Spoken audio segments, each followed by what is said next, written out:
self-regulating, just the way the judiciary is and ought to be self-regulating by the Judicial Service Commission. We are self-regulating through yourself, Mr. Speaker, as the chair of the Parliamentary Service Commission, and then the committee. Mr. Speaker, paragraph 5 then does something very strange. Other than trying to regulate all public officers and state officers, this bill then singles out in clause 11 only members of parliament. It does not single out anyone else. It does not single out cabinet secretaries, principal secretaries, judges, only members of parliament, almost as if this bill is tailored to focus on members of parliament in a very unfair way. Mr. Speaker, in clause 11.2, which is in paragraph 8 of my letter, it does something very strange. Other than requiring members of parliament to declare whenever there's any issue of conflict of interest, it then says that wherever such a declaration is made, no member of parliament can participate in any debate or discussion where they would benefit. The implication of that, Mr. Speaker, is that there would be no one to legislate on any issues affecting members of parliament because we'd all be in conflict of interest. There would be no one, and we would not even be able to deliberate on the NGAF, the NGCDF bill as we are deliberating today. There would be no one to discuss the question of salaries or pensions or car grants because we would all be declared to have been in conflict under clause 11.2 and therefore unable to discuss anything around that. Mr. Speaker, in paragraph 10, we raise the issue in terms of declaration of income, assets, and liabilities. And this bill not only requires a public officer, like a member of parliament, to declare their income, asset, and liability, but then it even extends to their spouse and dependent children, so that the Honorable Wanjala, who I think has just walked out, and who by his own admission is a serious polygamist, would then be required to ask his wives for full disclosure of what they owe and own, and to include in that declaration. This is a breach of Article 31 of the Constitution, and especially because once you've declared, it then becomes information held by the state, which anyone can access. The Honorable Speaker, I have raised 15 different points. I do not need to read them again because you are well seized of them. I urge that it be considered by yourself, Honorable Speaker, in addition to the report of the Justice and Legal Affairs Committee, so that we can seriously reconsider this bill, because this bill has the potential of harming ourselves. Self-preservation has always been the most basic human instinct. Let us not be a house that is given to self-infliction of pain. Thank you, Mr. Speaker. Thank you, Otiende Amollo. Majority Leader. Thank you, Honorable Speaker. Honorable Speaker, let me first thank Senior Counsel Otiende Amollo for those issues, and indeed confirm that the Honorable Otiende Amollo did write a letter, very detailed letter with all those 13 or 14 issues, and he did copy my office, and I remember, Honorable Speaker, discussing the same with yourself and the chair of the JLAC committee, who unfortunately is not here, but the vice chair, Honorable Mutusa, is here. And we have further discussed all the issues that were raised by the Honorable Otiende in his letter with the chair and the vice chair of the JLAC committee. And I believe, Honorable Speaker, given an opportunity, since the chair is away, the vice chair should be able to appraise us on where fast they are in terms of looking at those issues among us, many other issues that came up during public participation, and which, as has been indicated by Senior Counsel, George, already some of those issues are being addressed by the JLAC committee. Honorable Speaker, it's also worth mentioning to the Honorable Otiende Amollo that in the House Business Committee this morning, we did agree to stand down that conflict of interest bill from this afternoon sitting for Committee of the Whole. First, to allow the JLAC committee to complete the work that they were already doing, to maybe later tomorrow or the day after, whenever time will allow, and when the House Business Committee will be able to schedule business. But Honorable Speaker, just to note that as much as I may agree with the Honorable Otiende on a number of things touching on, especially on definitions of who a relative is, who a public officer is, because that which is explicitly provided for in the Constitution, we cannot then seek to redefine it in statute, because the Constitution is the supreme law of the country, and any other law that then we enact that is in conflict with the Constitution, Honorable Speaker.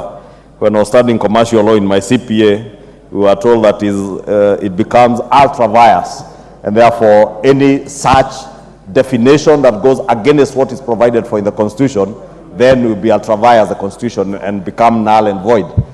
However, Honorable Speaker, the definitions like a relative, the Constitution does not define who your relative is. But then it begs a moral question as to how far do you define who your relative is as a public officer? Your mother-in-law, your sister-in-law, some that you may not even know, if they are doing business, Honorable Speaker, and they don't eat in your house, they don't depend on your pay as a public officer, they have no direct relation with you, then can you then say that there is a conflict of interest between that distant relative and yourself as a public officer?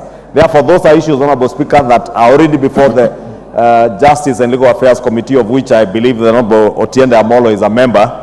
I was hoping he would indicate where they are as a committee, but I am informed he was not in the meeting today, this morning, and therefore I want to believe that JLAC will be able to appraise us on the addendum they are doing that is touching on major amendments that will touch on some of these provisions that the Honorable Otiende has pointed to.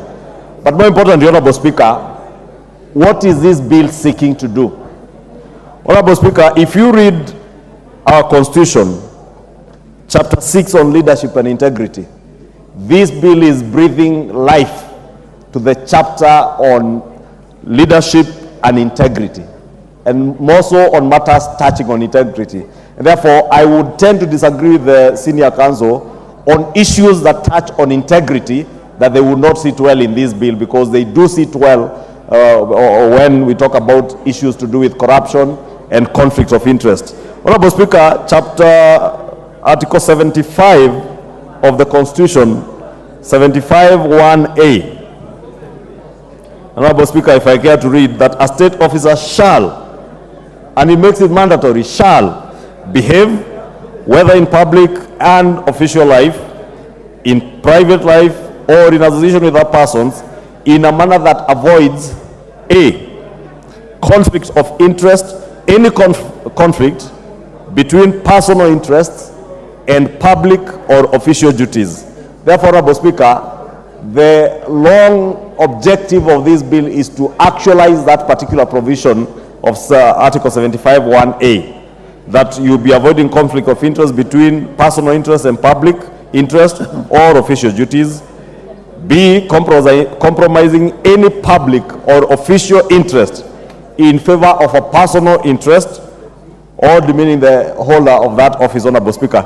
Therefore, there are many other issues, without even belaboring the point that Honorable Otiende also said, we do not need to go through all the 15 or 13 items he listed, but there are some that I would agree with, and many others that I would strongly disagree with, because they intend to actualize and breathe life to Article 75(1)(a)(b) of our Constitution. And if we are truly intent, Honorable Speaker, on slaying the monster that we all talk about, slaying the monster and the dragon of corruption, which spreads far and wide, Honorable Speaker. And I've heard the issues that are being raised on self-preservation. Even as we seek to do what we call self-preservation, Honorable Speaker, we must be careful that we do not self-preserve in a way that we entrench conflict of interest in public offices, Honorable Speaker. Because we must lead from the front as the lawmakers in ensuring that there is absolutely no conflict of interest by public officers. And public officers, I want to agree with the Honorable Otiende Amollo in that respect, that a public officer does not necessarily mean an elective office or people holding elective offices. It is not just members of parliament and members of county assemblies. We have governors. We have the executive, right from the president to the ministers and the principal secretaries who are in appointive offices. All those, Honorable Speaker, we must hold them to account using this bill and ensure that even as we seek to self-preserve, we also enact laws that will hold everybody, even members of parliament, Honorable Speaker, and members of county assemblies, and even governors and presidents and deputy presidents who are elective, to account and to ensure that there is absolutely no conflict of interest in the way they conduct public office, and there is a clear demarcation between your public affairs and your private business interests.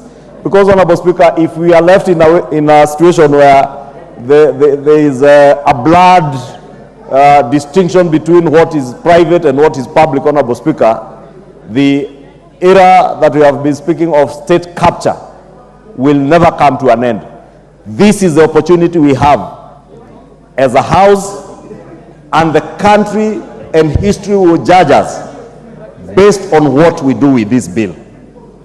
If we speak so much about the fight against corruption, and every time there is mention of a scandal here and there, the political class are usually the first to speak against corruption.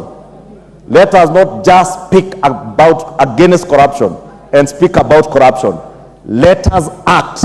Let us enact laws that will ensure that there is no corruption, there is no conflict of interest, and in line with what we provided for when we elected to have this constitution as the supreme law of our country, that we actualize the provisions of Article 6, and specifically that 75, 1A and B that I have read. With that, Honorable Speaker, I do want to submit, Honorable Speaker, that we hold our horses as we await the JLA committee to table the addendum, and we be able to see what is it that they have proposed for amendments. And that is not to say, Honorable Speaker, that what JLAC will have proposed as amendments, if they do not carry an amendment that I intend to move, nothing, Honorable Speaker, stops any member of this House from moving an amendment to rectify what they think should be rectified in the bill. And if it makes sense, Honorable Speaker, without diluting the objectives of the bill, we shall support. But we must also do so in a cautious manner. With that, Honorable Speaker, I beg that we allow the JLA committee to finish their work and appraise the House accordingly. Thank you, Honorable Speaker. Ocheng. Yes, I'll come to you. I've given to David Ocheng. No, thank you so much, Mr. Speaker. Mr. Speaker, I also want to add my voice on this particular matter, and I agree with Honorable Otiende that there are issues that Give to David Ocheng the mic. there are issues you need to address going forward, Mr. Speaker. I was so worried when I saw the bill in the draft order paper this morning, and I want to thank you and thank the House Bills Committee for seeing the sense in putting the bill. What's happening to the mic? But, Mr. Speaker, the biggest issue... Order, honorable members. I want to hear order. Mr. Speaker, the biggest issue... Order, Irene Kasalo and your team. Mr. Speaker, the reason I believe this bill... Order.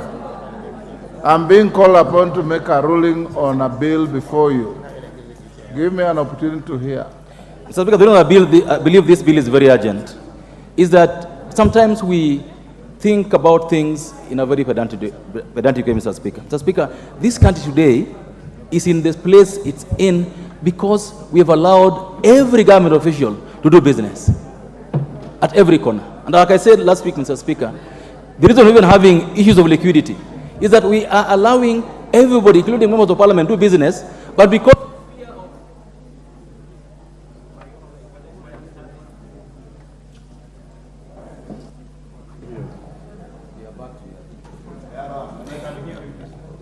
I don't know where's the fear of the EACC. No, Mr. Speaker, I said, I want to repeat here, that since this government came to power,